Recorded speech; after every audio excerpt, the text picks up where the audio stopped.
When I was a cadet, what's the cadet motto at West Point? You will not lie, cheat, or steal, or tolerate those who do. I was the CIA director. We lied, we cheated, we stole. The CIA's secret mind control experiments are back in the spotlight. The top secret torture those reports allegations that the program was some sort of rogue operation. I'm not sure that we can trust our government. Everything that the CIA has told us has been a lie, and it doesn't matter who's in the White House. I'll never apologize for the United States of America. Ever. I don't care what the facts are.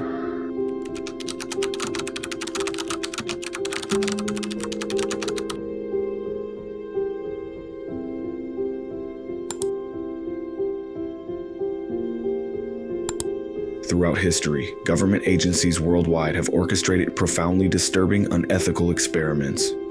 Acts so horrific, many of them are too dark to mention.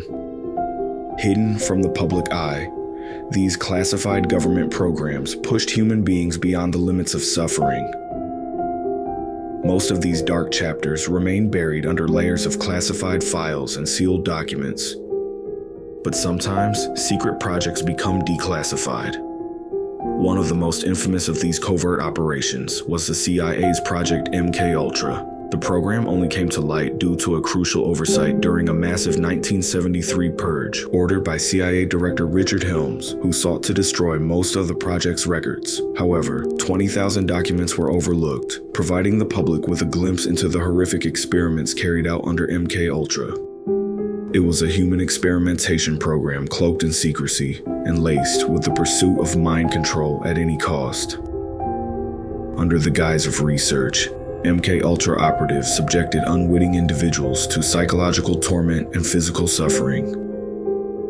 Victims were subjected to hypnosis, sensory deprivation, and terrifying drug trials with LSD and other hallucinogens, all aimed at shattering their minds and erasing their identities. Some were left broken and forever scarred, stripped of their memories and sense of self. Some of the most devastating MKUltra experiments took place at the Allen Memorial Institute in Montreal, Canada.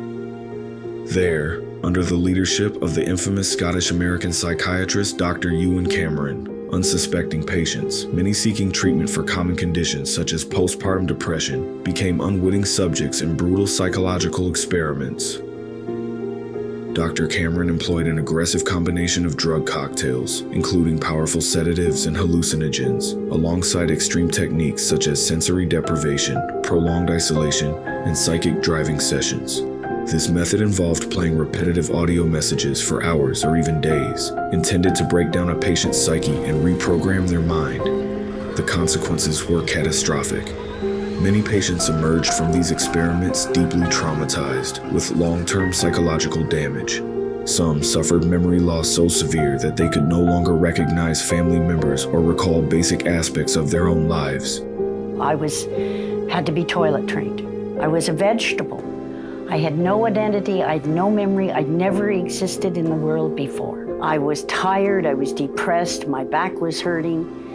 And so he said, why don't you go to Montreal and visit this Dr. Ewan Cameron, this famous man who has all of these accolades, and have an assessment. Within 3 weeks, Dr. Cameron decided to call me an acute schizophrenic and ship me up to the sleep room.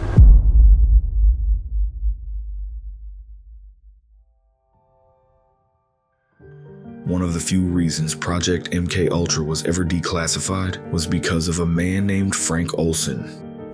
In 1975, the Rockefeller Commission publicly released findings from its investigation into the CIA's activities.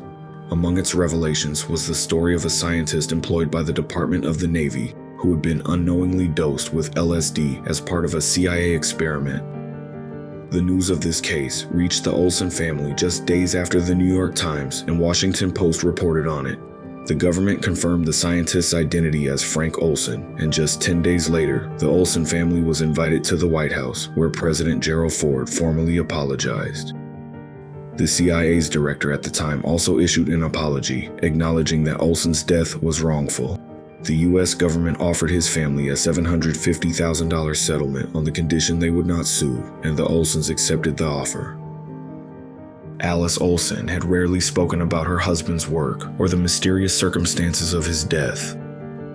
Frank's children, now adults in their 20s and 30s, had always known their father was a scientist, but they never knew he was working for the CIA. Alice herself had only a limited understanding of Frank's work. She knew he played a significant role in government research and had grown increasingly distressed as time went on. Shortly before his death, Frank called his wife and told her he had made a terrible mistake, a hint of the burdens he was carrying. But for his children, this information was entirely new. He felt that he had done something terribly wrong, and he told my mother that he had done something wrong, but he couldn't tell her what. And she asked him whether or not he had broken security, and he indicated that he would never do such a thing, but he felt that he had done something terribly wrong. During World War II, Frank Olson was among the first Army scientists assigned to the top-secret biological warfare lab at Fort Detrick, Maryland. He specialized in aerosolizing live biological agents for weaponization, effectively making him a pioneer in the development of dangerous biological weapons. After the war, Frank Olson continued his work for the CIA as a civilian. He was the lead scientist for Operation Harness, a program that involved exposing animals and insects in the Caribbean to deadly pathogens like anthrax, tularemia, and brucella. Olson also participated in Operation Sea Spray, where infectious bacteria were released over the San Francisco Bay Area to evaluate how effective it would be to use biological attacks on large populations. As his career advanced within the CIA, his work took him to Fort Terry, a secret research site on Plum Island, which could only be accessed by boat or air. There, scientists developed toxic weapons disguised as innocuous objects such as anthrax aerosol canisters disguised as air freshener and gas-emitting cigarette lighters. All of this was illegal under the 1925 Geneva Conventions, which banned biological and chemical warfare. In 1953, Frank Olson made the decision to step down from his role as chief of the Special Operations Division, stating the intense stress from his job was causing him health issues. Although he stepped down from his leadership position, he remained with the CIA, where he became involved with Sidney Gottlieb and Robert Lashbrook. Gottlieb was a key figure in the agency. He was leading a series of secretive programs focused on psychological manipulation, which evolved over time from Project Bluebird to Project Artichoke, and finally to the infamous MKUltra. As the Cold War intensified, the CIA's leadership and Sidney Gottlieb became obsessed with gaining an edge in mind control and interrogation techniques, fearing the Soviet Union was advancing similar methods. During one assignment, Olson witnessed firsthand the interrogation tactics used at CIA-controlled black sites in Germany. For Olson, these operations marked a turning point. He started questioning Sidney Gottlieb and his colleagues about the unethical nature of their experiments and methods, expressing how emotionally worn and deeply troubled he had become as he continued to conceal the horrors of his work from his family. On his way home from Germany, Frank Olson was visited by intelligence consultant William Sargent. Sargent was convinced the CIA had a serious problem. He believed secret experiments from the Cold War were no longer safe in the hands of Frank Olson. Frank Olson had an incredible storehouse of knowledge about top secret matters concerning biological weapons and substances. And as such, he would have been a person who there would have been great concern if he had started to talk publicly. As the head of mind control research, Sidney Gottlieb was fully aware of the depth of Olson's knowledge. If Olson had been leaking state secrets, Gottlieb needed to uncover the truth. To do so, he devised an experiment of his own.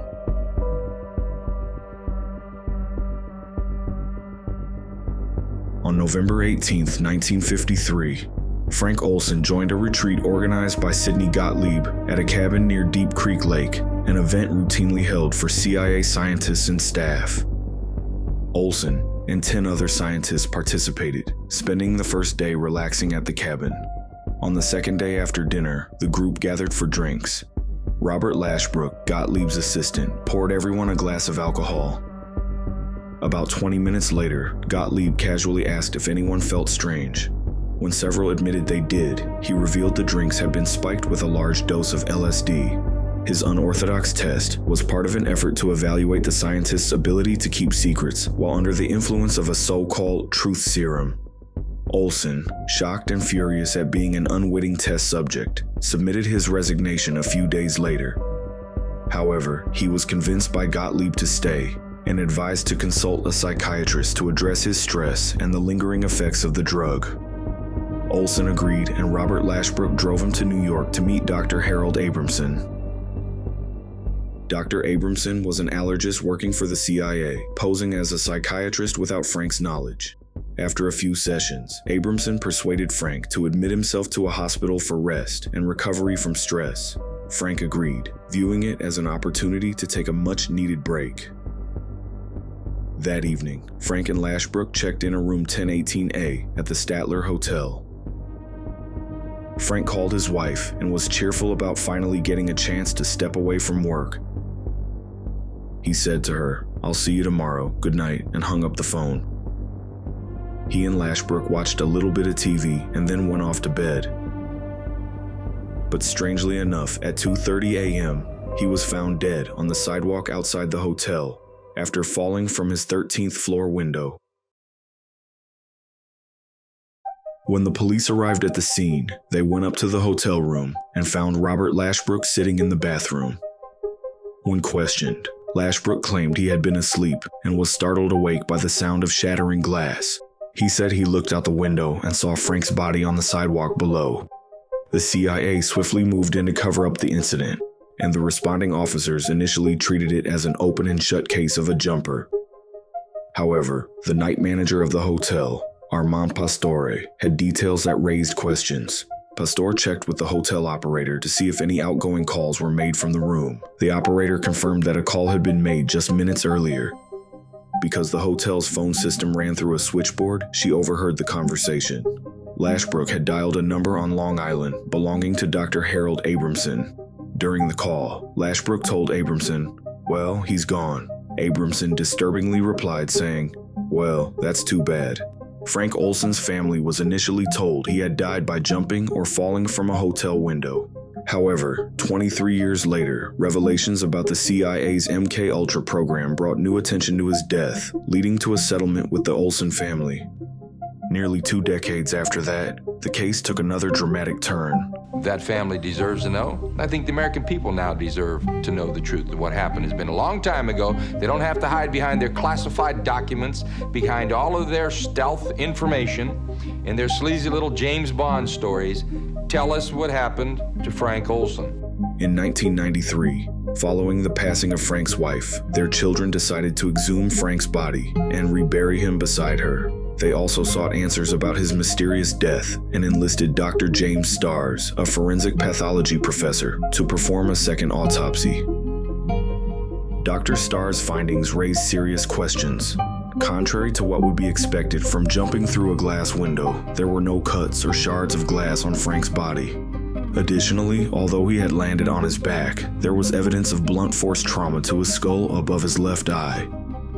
It could have been that someone did, as we anticipated initially, cosh him, hit him on the head, rendering him unable to protect himself, and then did the inevitable, threw him out the window. If these findings are accurate, they suggest the chilling possibility that Frank Olson's death was not a tragic accident or suicide, but a calculated murder orchestrated by the CIA.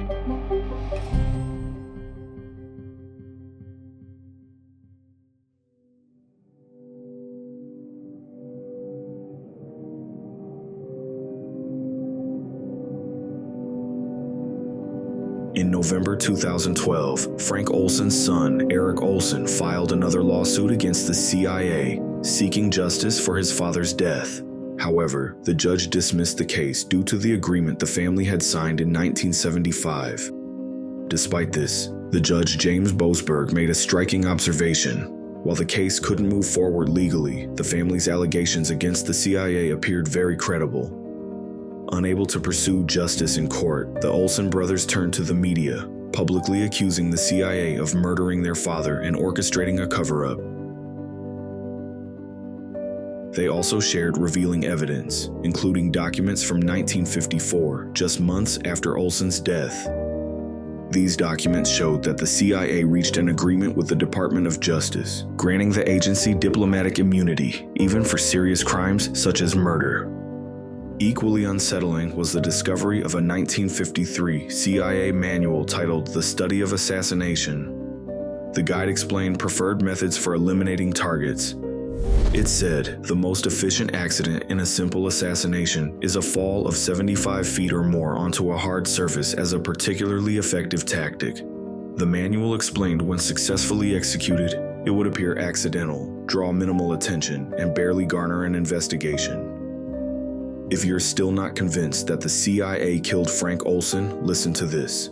A little after Frank's death, the Israeli Mossad intelligence agency said, "The murder of Frank Olson was a textbook example of a flawless assassination," praising the precision with which it was carried out. Although the CIA has never officially admitted guilt, the implications are hard to ignore. Frank Olson was one of the few individuals with knowledge of the U.S. military's use of chemical weapons during the Korean War, an allegation the government would conceal at any cost. During the Korean War, reports emerged of unusual outbreaks among Chinese and North Korean troops, with diseases like cholera, meningitis, and plague spreading rapidly.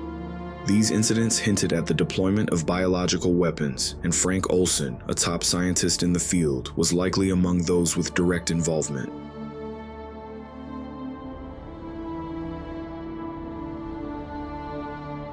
Consumed by the guilt of being involved in projects responsible for global atrocities, he started voicing his concerns to colleagues and even tried quitting his position, but they refused to let him leave. For the CIA, this was a red flag due to all the secret programs he had knowledge of. When Olson was covertly dosed with LSD during the retreat at Deep Creek Lake, it was more than an experiment, it was a loyalty test. Olson seemed too unstable to maintain secrecy under the influence of the drug, marking him as a liability in the agency's eyes. And just 9 days later, Olson was dead. His fall from the 13th-story hotel window was officially ruled a Yet his death raised more questions than it answered, prompting his family to seek justice over decades. Their determination exposed the existence of MKUltra and the CIA's illegal activities, pushing the agency into the public eye in ways it never intended. Despite the revelations, the program continued in secrecy for 2 more decades before finally being shut down in 1973, at least according to official records. Most documentation was deliberately destroyed, ensuring the full extent of MKUltra's horrors would remain hidden. Meanwhile, the key figures behind these experiments, like Sidney Gottlieb and Robert Lashbrook, faced no consequences. Though the CIA has since stated that MKUltra marked the end of non-consensual secret experiments, history has left many skeptical. Because in the years since MKUltra, more disturbing classified U.S. government programs have been leaked due to whistleblowers. In 2013, Edward Snowden, who worked for the CIA and the National Security Agency, leaked top-secret documents revealing the U.S. government's mass surveillance programs targeting its own citizens. The documents exposed a government surveillance program called PRISM, a system that gave the government a backdoor to access private user data from companies like Google, Apple, and Facebook. It also revealed a secret court order that allowed the government to collect telephone records from millions of Verizon customers, not just criminals, but also law-abiding citizens. There was also an 18-page presidential memo showing Obama ordering intelligence officials to come up with a list of overseas targets for cyber attacks. A top-secret court order is forcing Verizon to turn over all phone records for calls made in the U.S. to the National Security Agency, and not just calls made to overseas numbers. When you call grandma in Nebraska, the NSA knows. This is a wide, indiscriminate net. They're not even looking for someone specific. When a call is made, Verizon turns over this information. I will provide our intelligence and law enforcement agencies with the tools they need to track and take out the terrorists without undermining our Constitution and our freedom. That means no more illegal wiretapping of American citizens. No more national security letters to spy on citizens who are not suspected of a crime. No more tracking citizens who do nothing more than protest a misguided war. So instead, let's track every citizen? When it comes to telephone calls, nobody is listening to your telephone calls. This does not apply to U.S. citizens, and it does not apply to people living in the United States. Not only did Obama lie about the government's illegal wiretapping of U.S. citizens' phone calls, Britain's government communications headquarters was working with the U.S. to spy on their own citizens as well, according to the leaked documents. On top of that, both the NSA and GCHQ had discussed using deception, propaganda, and mass messaging on social media to influence public opinion the way they wanted. National intelligence officials believe Snowden downloaded nearly 2 million classified NSA documents using thumb drives. Before leaking these classified documents, Snowden fled to Russia to avoid punishment from the US government. He was charged with theft, unauthorized communication of national defense information, and willful communication of classified intelligence info to an unauthorized person. To this day, Snowden continues to speak out about the government's overreach of digital surveillance. Even if I've turned my phone off. Right. And then we've got Nosy Smurf. What's Nosy Smurf? Nosy Smurf is the hot micing tool. So for example, if it's in your pocket, they can turn the microphone on and listen to everything that's going on around you. Tracker Smurf. What's Tracker Smurf? That's a geolocation tool which allows them to follow you with a greater precision. They want to own your phone instead of you. The question is, if I was a traitor, who did I betray? The American people, because you betrayed the intelligence agencies whose prime responsibility is to protect the American people. An argument could be made that I betrayed the government to protect the people. Do you have any regrets about what you've done? I regret that I didn't come forward sooner. And then there's Julian Assange. In 2017, the CIA plotted to assassinate Julian, with plans diagrammed, debated, and greenlit by top officials. Julian had become a target for exposing corruption and crimes through WikiLeaks, which he launched in 2006, to let government whistleblowers anonymously leak information like the Afghan War Diary and the 400,000 classified documents of the Iraq War, which exposed videos like this one named Collateral Murder. In April of 2010, WikiLeaks released this video on its website, titled Collateral Murder. It's a recording of a US Apache gun site as it strafes over Baghdad in 2007. It shows 18 people, including 2 Reuters journalists, walking through a courtyard. The camera being carried by one of the journalists is wrongly identified as a weapon. That's a weapon, yeah. The order is given to engage. Light them all up. And the helicopter opens fire. After the volley of shots, a van pulls up to rescue any survivors before it too is fired upon. Clear. Come on. Oh yeah, look at that, right through the windshield. Later, it's revealed the van was carrying 2 children. Oh, it's their fault for bringing their kids to a battle. That's right. Reuters, the employer of the 2 journalists, had tried to get a hold of the footage under the Freedom of Information Act, but was denied by the US government. These leaks outraged the public and embarrassed the US government, making Julian a high-profile enemy. In 2016, emails from Hillary Clinton's campaign chairman John Podesta were hacked and published by WikiLeaks, revealing plans to undermine Bernie Sanders' campaign in favor of Hillary Clinton's presidential run. When Julian Assange leaked these emails, Hillary Clinton reportedly said, "Can't we just drone this guy?" But she claims she didn't remember saying that. Did you ever joke about droning Assange? Well, I don't know anything about what he's talking about, and I don't recall any joke. It would have been a joke if it had been said, but I don't recall that. Due to WikiLeaks contributing to the Democrats' downfall, Donald Trump loved WikiLeaks. And all you have to do is take a look at WikiLeaks and just see what they said about Bernie Sanders. WikiLeaks! I love WikiLeaks. They want to distract us from WikiLeaks. It's been amazing what's coming out on WikiLeaks. Donald Trump praised WikiLeaks during his campaign, but later turned on Julian after taking office. You still love WikiLeaks? I know nothing about WikiLeaks. It's not my thing.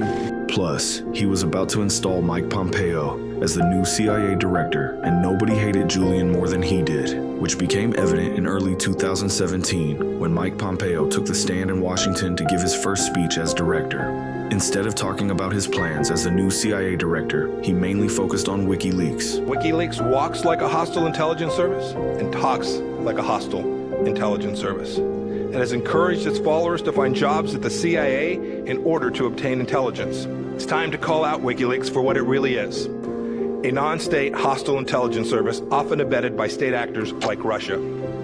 In 2017, WikiLeaks released a trove of documents called Vault 7, taken directly from the CIA's most secure databases. According to WikiLeaks, the vault contained malware, viruses, trojans, weaponized zero-day exploits, malware remote control systems, and associated documents. It was a major embarrassment for the agency. This fueled Pompeo's push to neutralize Assange at all costs. Pompeo encouraged the CIA to explore all options, stating, "Nothing's off limits. Don't self-censor. I need operational ideas from you. I'll worry about the lawyers in Washington." The CIA made plans, which included kidnapping him from the Ecuadorian embassy in London and assassinating him. These extreme ideas posed significant legal and diplomatic issues, as Assange was a citizen of the country and had asylum. Ecuador eventually grew tired of him after he released info on a corruption scandal involving the Ecuadorian president. Ecuador then accused Julian of aggressive behavior and bad hygiene, and withdrew his asylum in 2019, and was then arrested by British authorities.